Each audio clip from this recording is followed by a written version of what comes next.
video is about 3 books that can help your marriage. I read all 3 of them about 10 years ago, some of them even more than that. And they're just such easy reads. They're really fun, lots of good examples, and they have definitely helped my marriage. Even whether your marriage is doing fantastic and it's happy, these books can still be a great resource. Or if there's miscommunications in the marriage or misunderstandings, things like that, these books can be super helpful. And I review them frequently, so I just think other wives or husbands should know about these books.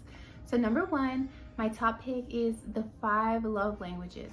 And the basic concept of the book is that we speak different love languages. Basically, like, we show our love in 5 different ways.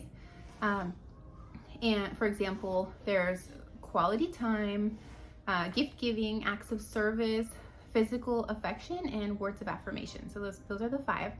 And our love tank can either be full or running on empty. And so if our spouse is not speaking our same love language, our love tank remains very empty, on low. And so even if they're doing things like giving us lots of words of affirmation, but our love language is quality time, then our love tank can feel empty, and it can go the other way around too. So that's the gist of the 5 love languages, and it's such a great book, super useful, even as a mom. Just knowing what my children's kind of like preferred ways are for me to show them love and affection can be really helpful. So I'm a big fan of that book.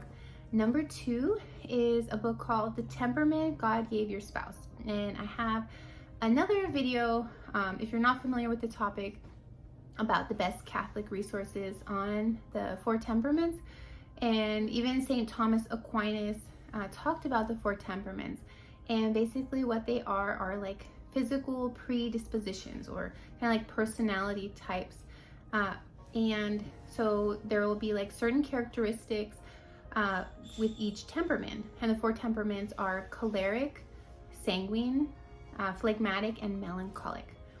And so sometimes the qualities of one temperament are a complete opposite of the other. And many times in marriages, it was opposites that attracted us initially, but then it can also then end up like they can have certain qualities that are later like pet peeves, because we just don't understand it, because it's so different from our own personality and temperament.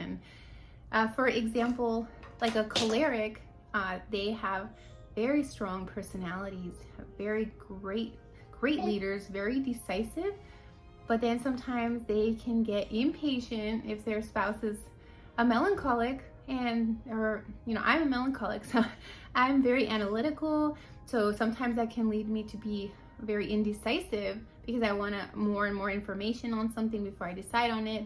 And so things like that then you come to not take things so personally, like that they're like just doing it to bother you, or things like that.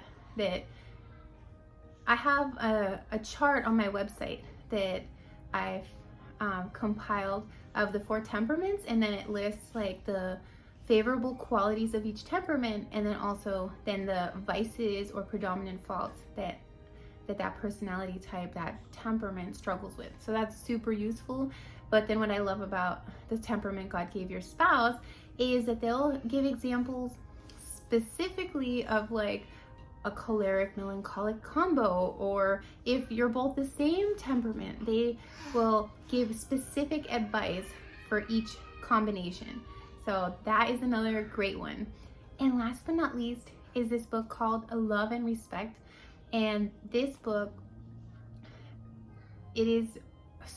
touches on such a critical subject of respecting your husband. Oh, baby's crying, one sec. And the point of this book, it talks about how important it is to show respect to your husband, and that it's even more important than specifically showing him love. Like, to respect him is a top priority.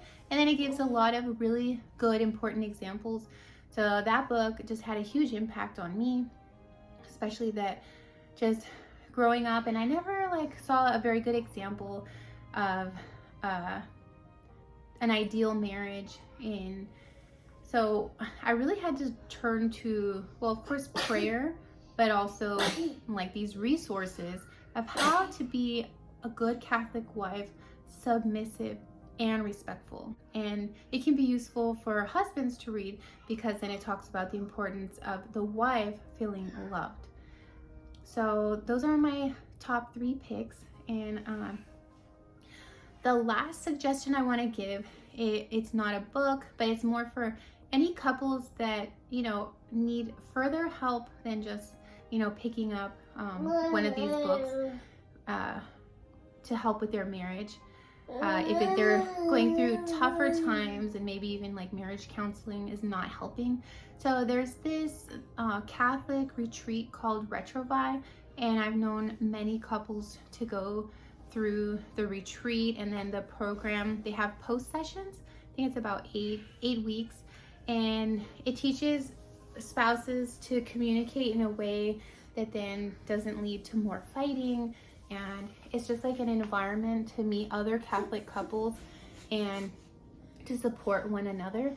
And I've never seen anything else like it, because, you know, it's just hard if you're going through tough times, and you never want to be like venting and talking bad, like for example about your husband with your family and friends. It's gonna really bias them, because of course they're gonna be partial to you. And I mean, even if you have, you know, just cause, it's just better to have other Catholic couples to turn to for support. And Retrouvaille is a great way to do that. And then a lot of these bigger cities, at least I know, have like monthly meetings where you can continue to then just meet with these couples and talk about marriage and support one another, and just discuss different positive topics regarding marriage.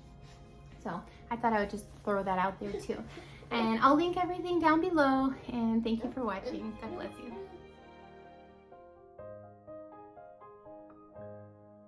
Today we're going to be talking about the 4 temperaments.